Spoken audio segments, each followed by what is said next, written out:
Hi everyone, Nuju Metru here, bringing you BZPower's review of LEGO Minecraft Set 21127, The Fortress. Now I know it doesn't look like much of a fortress right now, but in time we'll put all of these modules together and make what I hope will turn out to be a very large and imposing Minecraft fortress. This is the largest LEGO Minecraft set released to date, and one of the many minifigure scale models that LEGO Minecraft have released. So let's get this built. Watch on to see my thoughts on the finished models, plural, there are a couple of them, as well as play features, parts, and more. First we're going to look at some of the parts from the set that are interesting. Here, for instance, is a printed ghost-faced banner. There are 4 of these in the set. I love that this is not a stickered part. They very easily could have made it one. That's nice. There's also, in terms of printed parts, the 2 sides and the top of this box, which is pretty nifty. You know, nice little Minecraft-y pixelated detail. I'll get into the figures and the animals in a second. First off, though, in terms of new parts, this set doesn't really yield a lot. However, it's a huge number of these lovely open studs in both gray, and then there's also a couple in black. For me, this is very exciting as a mocker. These parts are going to be invaluable, and the set comes with a real handful of them. These are just actually the ones from the extra parts pile. So let's move on to taking a look at the minifigures. Classic Steve coming in a Minecraft set. This time, though, he has on golden armor, which I believe is new. Both the removable helmet and also the torso armor. Also comes with a golden sword and plain gold-printed legs, which I think is pretty nifty. Very pretty armored figure. But Steve also has some adversaries in this set. There are 3 skeletons here, you know, which we've seen before, with nice Minecraft pixelated bows. We get one with no armor, one wearing a helmet, and one with a breastplate. There are also 2 animals in this set. We have a sheep with a printed face element. The mold is not new, but I think this is the first time we're seeing a sheep. Correct me if I'm wrong. I love the use of these grooved bricks to make the 4 legs. And there's a horse with opposable tail and head. Loving the coloring on this, sort of a palomino coat, and nice blocky Minecraft animal with some fun hooves, and again usage of that grooved brick in front. So nice figures and animals. Now we're going to take a look at the component modules of the set. The first elements we build are these connectors. There's 8 of each of these in 2 different kinds. First off, this simple brick for connecting ground sections, and also there's these mini walls which have torches on them, 8 of those as well, for connecting different of the larger modules. There's also a bunch of basic ground modules, which these, for instance, are bases of towers, but you also get even very simple, just 6 by 12. That's the usual module size here. Plate with a little flower or plant on it. You can see underneath there's some support. This is a common support kind of arrangement used on basically every module. Nothing much to be said here. These are just basic ground plates. These are a bit more interesting. Here's some more adorned ground pieces. First off, we have a garden with a row of 4 plants. There's a fire pit, which has conveniently removable fire, which of course could be stacked on any other Minecraft element. You get a tree, which is built separately, has an apple hanging there, very clever. Loving the use of the clear and transparent green parts for the leaves. That's nothing new though. And we have here a small armory, which has a chest in which are 4 different colored Minecraft swords, and here a little dummy which is conveniently removable, on which you can put a Minecraft armor or helmet. Some basic wall elements. We have 2 of these standard walls which have a barred window in the middle there, and you also get one solid wall which has No surprises, flick fire missiles. If you're not tired of those, that's a fun play feature, I guess.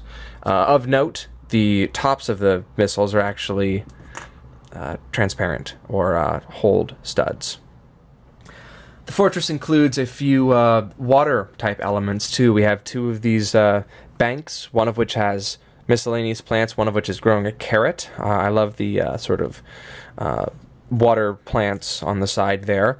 There's also a small waterfall with a bucket for collecting the fresh water, which is nestled up against a wall section. Here are 4 tower sections. We have 2 mirror images of this top one with the 2 banners that we saw earlier. This ladder is actually intended to hang down from the unit like that. Here's the other one where the box that we saw before is nestled. Then we have 2 base towers. This is a nice corner with some double barred windows there. And a prison, which has a cool function where if you press down on this lever, the door pops open. Here, I'll do that again for you. Neat, huh? These 2 units are the largest of the bunch. We have on this side a stable, which has opening doors and removable haystack, I'm guessing that is, which has room for both the animals. Fits them very nicely. And here is the gatehouse, which looks nice, has a set of double doors, and a cool function here. If you press down on this, the doors will spring open in a similar fashion to that prison door. It's a really neat technic mechanism, actually. Last and pretty much least are the roof sections, which are just some basic black bricks. Up on these 2, there's also removable fire elements, which again, you could really place wherever you want if you want to set something on fire. And there's a little triangular roof, which is hollow in front and filled out in back here.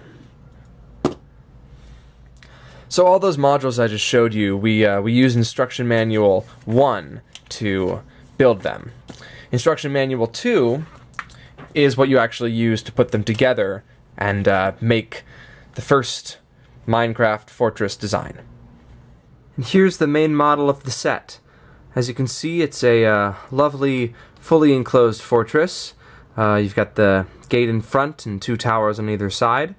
Around back, you can see we have the stables and a nice little courtyard, which is opened up with fire pit and the garden. It's a very solid rectangular base fortress, fully enclosed wall.